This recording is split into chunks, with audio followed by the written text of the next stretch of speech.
আসসালামু আলাইকুম, কি অবস্থা? কেমন আছেন সবাই? বৃষ্টির জন্য তো বাইরে হওয়া যায় না, বাহিরে প্রচুর বৃষ্টি নামছে। কাঠে ফুল না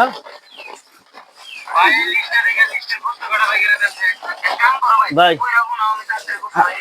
ভাই এই, কি করতেছেন? আমার কন্যা হ্যাঁ, হ্যাঁ এই তো দোকানে দোকানে কি করেন? এই বসে রয়েছি, বৃষ্টি বৃষ্টির দিন তো কাজেই কাস্টমার খুব একটা আহে না। কাস্টমার কি কয়? আর কাস্টমার আহেই নেই, পিছলা পিছলা পথ আসার সময় হয় না। জামাই কোনে জামাই? জামাই মেয়ের বলে সম্ভব হতো। যাই বাইরে না জানি ঘরে থেকে। আমার একটা নাতিন আছে, বুঝছাও? নাতিন নিয়ে সময় কাটায় যাক, ভালো হয়েছে। জামাই জানি বাইরে না, বাইরে না। বৃষ্টির এই যে মধ্যে। বৃষ্টির মধ্যে ঠান্ডা মানা না করতে গিয়ে বাইরে হয় না বেশি।